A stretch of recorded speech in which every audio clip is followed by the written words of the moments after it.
ಧಾರವಾಡ ಜಿಲ್ಲೆಯಲ್ಲೂ ಕೂಡ ಪ್ರಮುಖವಾಗಿ ಈಗ ಮುಂಗಾರು ಸಮಯದಲ್ಲಿ ಈ ಹೆಸರು ಬೆಳೆಯೋದು, ಉದ್ದು, ಶೇಂಗಾ, ತೊಗರಿ ಹಾಗೂ ಸೋಯಾಬೀನ್ ಬೆಳೆಯನ್ನ ಇಷ್ಟೊತ್ತು ನಾವು ಗಮನಿಸ್ತಾ ಇದ್ವಿ. ಯಾವ ರೀತಿಯಾಗಿ ದರ ಹೆಚ್ಚಳ ಮಾಡಿದ್ದಾರೆ ಅಂತ ಈ ಸಮಯದಲ್ಲೇ ಬಿತ್ತಿದ್ದಾರೆ.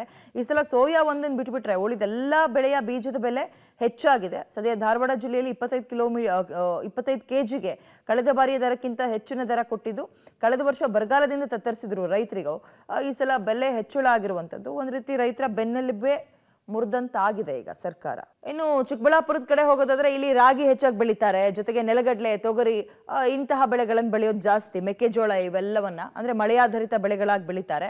ಕಳೆದ ವರ್ಷ 5 ಕೆಜಿಯ ಬಿತ್ತನೆ ರಾಗಿಯ ಬೆಲೆ ಸಾಮಾನ್ಯ ವರ್ಗದ ರೈತರಿಗೆ 190 ರೂಪಾಯಿ ಇತ್ತು. ಈ ಸಲ 235 ರೂಪಾಯಿ ಆಗಿದೆ. 45 ರೂಪಾಯಿ ಜಾಸ್ತಿ ಮಾಡಿದ್ದಾರೆ.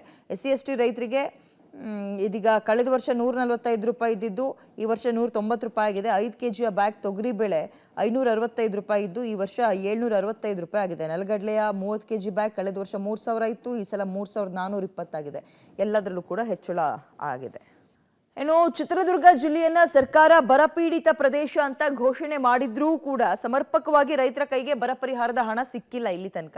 ಹೀಗಾಗಿ ಸರ್ಕಾರ ಕೋಟೆನಾಡಿನ ಅನ್ನದಾತರ ಸಂಕಷ್ಟವನ್ನು ಅರಿತು ಬಿತ್ತನೆ ಮಾಡೋಕೆ ಬೀಜ ಗೊಬ್ಬರವನ್ನು ಉಚಿತವಾಗಿ ಕೊಡಬೇಕು ಅಂತ ಆಗ್ರಹಿಸ್ತಾ ಇದ್ದಾರೆ. ಇತ್ತೀಚೆಗೆ ಮಳೆ ಕೂಡ ಬಂದಿದೆ, ರೈತರು ಸ್ವಲ್ಪ ಸಮಾಧಾನವಾಗಿದ್ದಾರೆ, ನಿಟ್ಟುಸಿರು ಬಿಟ್ಟಿದ್ದಾರೆ. ಆದರೆ ಬೀಜ ಗೊಬ್ಬರಕ್ಕೆ ಹಣ ಇಲ್ಲದೆ ತಲೆ ಮೇಲೆ ಕೈ ಹೊತ್ಕೊಂಡು ಕೂತ್ಕೊಳ್ಳುವ ಪರಿಸ್ಥಿತಿ. ಹಾಗಾಗಿ ಉಚಿತವಾಗಿ ಕೊಡಿ, ಬರ ಇತ್ತು ಹೋದ ವರ್ಷ ಅಂತ ಕೇಳ್ತಾ ಇದ್ದಾರೆ.